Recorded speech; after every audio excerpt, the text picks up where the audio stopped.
So thank you. I had David Carey, who runs a big magazine company on. I said, how's the magazine business? And I can sort of ask you the same question. How's the movie and music business? Pretty good. In 2013 is the stipulation. Good, Yep. Pretty good. And the television business, all. People are buying stuff. They're buying movie tickets. They're still buying music, and they're still watching TV. All the above. The internet has not wiped this stuff out. Not yet. Not yet. As much as it may try. This is a conference about what happens to existing media companies like yourself when you run up against technology. And the movie is still the movie, right? It's still basically using the same equipment. You're sort of structuring it the same way. Pretty much. It seems like one of the things that changes is what happens to me after I leave the movie theater. For yes. And I go, hey, that movie sucked, or that was really great. I'm going to tell people. Or while you're in the movie. Right. Right. And so how are you guys adapting to that? Or are you just sort of hope and pray? No. I think that the biggest issue for us has always been a lot of the movies we make are good. A lot of the movies we make aren't so good. And the marketing was the thing that was supposed to smooth that out. And we can no longer really hide it when we don't have the goods. And that comes out, as you point out, really, really quickly. So there isn't that much you can do if you don't have the goods. You can not show the movie in advance, which we've been known to do. And people have wised up to that too, right? Sometimes they say, why aren't they showing the movie? Why aren't they showing the movie? And they speculate. And sometimes we don't show the movie because we want to surprise them with something good, and oftentimes we do it for the reasons I just described. Now, people like myself, people in this audience, tend to get excited about things like social media, and we sometimes tend to oversubscribe the power of Facebook or Twitter to affect change. But there's a conventional wisdom now that because I can tweet or Facebook or text about it, I can actually, a lot of me can change the way a movie performs after we've seen it, that we can make a movie dive faster or we can extend its life. And I think there's real, there's real truth to. Yes, as much of a skeptic as I can be about some of this stuff, there's real truth to. So on the positive side, is there a way to sort of augment the positive word of mouth that you're using via the internet? Yeah, for sure. I mean, you can make certain, for example, if you do have a good movie, that the right people see it early and that they make sure that they put it out there and say this thing is fantastic. And you can work with, as you point out, all the social media platforms and make certain that that process gets accelerated so people hear about it more quickly if it's good. It's difficult to muffle the noise when they say it stinks. Right. So there's a lot of, I mean, we'll have Netflix up here later, and they're going to talk a bit about sort of what data they have access to. But you guys have tested movies forever. Don't you have a pretty good sense of how things are going to perform? I think it's gotten worse. Yeah? Yeah, I think it's gotten worse, if anything. And it's not a function. You've gotten less good at it. Well, I don't know that we've gotten less good at it. I think the information that we've gotten from it, and then how predictive it is of how well the movie is done, has become less dependable. And whether that's because there are outside events that come into play, or whether that's because, as you say, we've gotten less good at it, I'm not quite sure. So Skyfall opens, you have less of a sense than you would have 2 years ago or 5 years ago about how it's going to perform. Correct. Certainly on that opening weekend. It's got to be terrifying. It's like flying a plane without instrument panels. But they pay you well. They pay me very well. They don't pay, they should pay pilots that well. For all of our sakes. We'll have a Norma Ray moment. One thing that also hasn't changed a lot yet is the windowing of movies. They still sort of come out the same way. There's now an iTunes window and a Netflix window. But what I can't do, and what I wanted to do this winter, was watch Zero Dark 30 at my house, because I live in New York and I have kids, and it's really expensive to get a sitter, and it's very rare that I see a movie. And I did go see it. It's good. You should go see it if you haven't seen it. Thank you for the plug. But we spent, I don't know, $22 and $24, and you guys got some of that. I would have spent $50, $40 to watch it at home anytime up to that. Right. Presumably, you would have kept more of that for yourself. And I know you guys have talked about this, and then you sort of pull back from the idea of changing that schedule around. Well, we never talk about actually showing the movie in your house when it's in a movie theater. Mm-hmm. Go on. What we do talk about, which makes a lot of sense, is we have this dead period of about 3 or 4 months between the time a movie comes out of a movie theater and the time it's available in your home. And that, frankly, doesn't make a lot of sense. And you can make arguments that that results in piracy. You can make arguments it's lost money. You can make arguments that we spend a lot of money on branding a movie, and then the next thing you know, we go quiet, and then we have to relaunch the branding effort 3 or 4 months later, and that doesn't make any sense. So there has been conversations about how to put a window in between there, between the home entertainment window, the DVD window, or the EST window, and the theatrical window. And you like that idea? I do like that idea a lot. There are a lot of people in our business who are on both sides of that window who are concerned about that. Well, generally the people in the theaters, right? The theater and owners. the people at the retail end. Right. You also do TV. Yep. And you guys, well, I guess it's both movies and TV. You guys just announced that you re-upped with Stars. We did.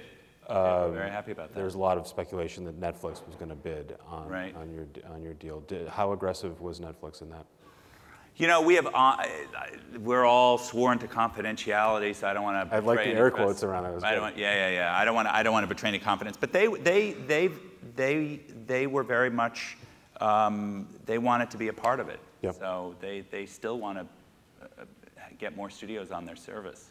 And ideologically, are you okay with Netflix? There was a period where people ignored Netflix and then they disliked it actively and they started taking their checks and they said we should hold off and let's keep them out of our movie business. It seems like they're now ready to take their money again.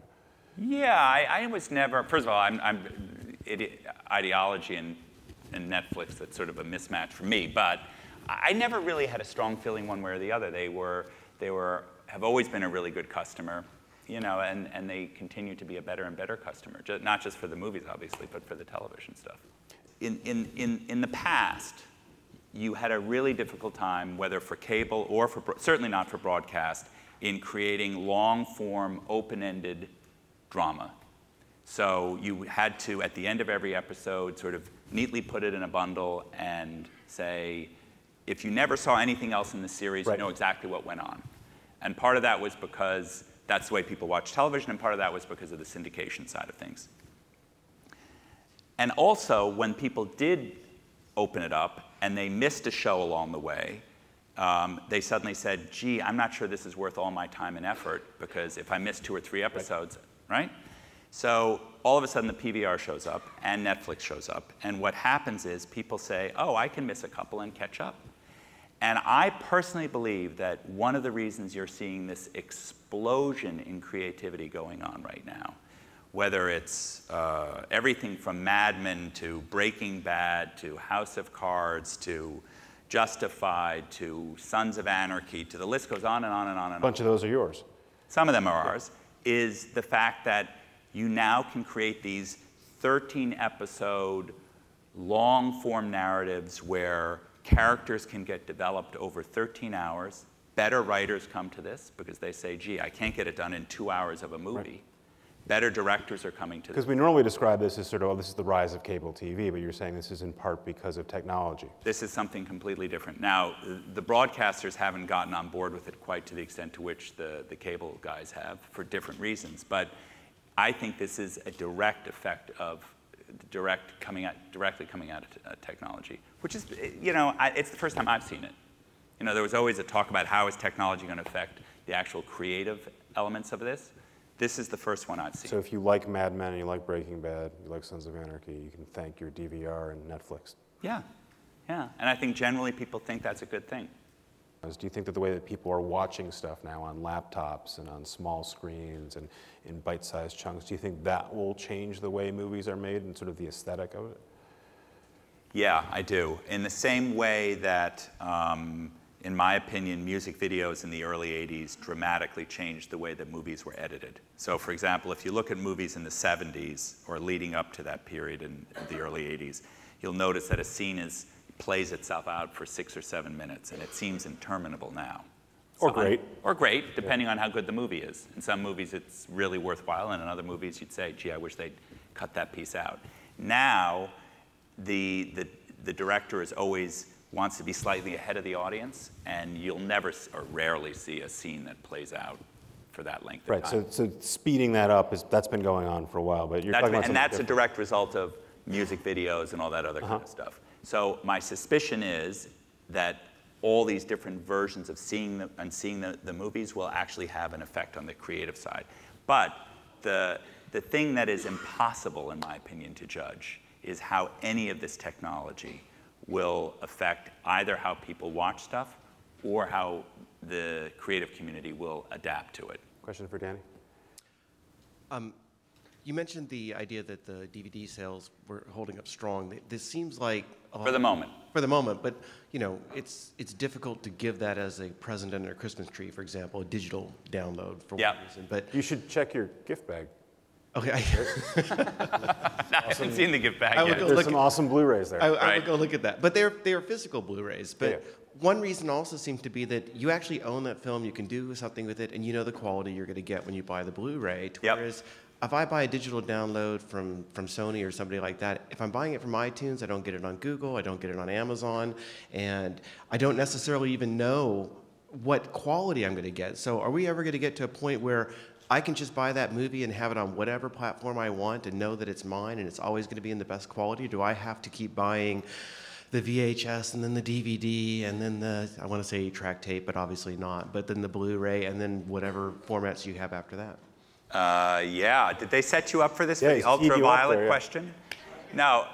So to just backtrack for a moment, the reason why I think DVD, in addition to many other reasons, was so successful for the studios was because in this country alone, we had 30 to 40,000 outlets to sell them in. So they were widely available. And no matter where you bought it, you knew you could play it on whatever device played a DVD. So it didn't matter whether it was a DVD player or a laptop or in your car or somewhere else, and the quality level was always the same. So that sort of ubiquity gave rise to an enormous market. You're absolutely right when you make the point about electronic sell-through and the fact that A, you don't necessarily know what the quality level is, and B, there's the problem that if you buy it here, you can't necessarily play it there. So I think the next step, and this service Ultraviolet is a step in that direction, is there has to be like an ATM where I can, admittedly there's a fee. I wouldn't suggest we have a fee, where I can put my card in and get my money from anywhere.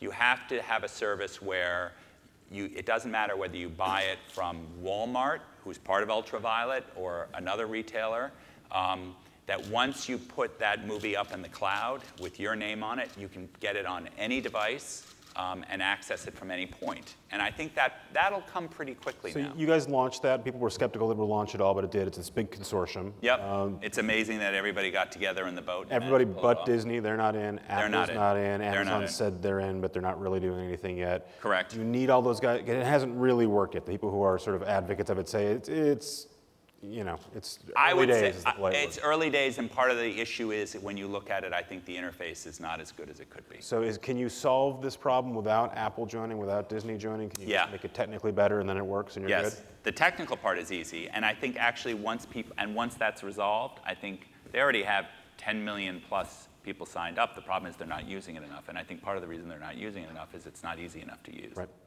So it gets better. Ryan. Hi, Ryan Lawler with TechCrunch. I kind of wanted to ask this question a few minutes ago when Ted Sarandos was in the audience, but I don't think he's here anymore. Can you explain what happened like a year and a half, 2 years ago? You pulled your digital content from Starz, and then they pulled it from Netflix, and it sort of disappeared for a while. But now that you've just done a new deal with Starz, how you avoid that same type of situation, especially when you look out on these horizons of 8 to 10 years with new technologies and new platforms and new distribution methods, making sure that your content can still, reach all the consumers that want to get it without bumping up into limits? Yeah, that was very specific. What happened there was we had in our existing contract with Starz, which is public, a cap on the number of internet subscribers that could be accessed. So when they did a sub-distribution deal with Netflix, and Netflix suddenly grew astronomically, and we all know the various reasons why people say it grew, they bumped into that subscriber cap. You were happy that you were able to take your stuff off, right? You thought that that deal, what had happened was your movies were devalued by Netflix's all you can eat. Yeah. So going forward, I think you'll see that those subscriber caps have come off because now we feel that we're going to be able to get paid for internet subscribers, whereas in the past, that wasn't part of the underlying deal, and it was sort of unknown landscape, so we were putting that in as protection. I think as we know exactly what the road looks like going forward, it'll be easier for us to do. So I don't see it happening again.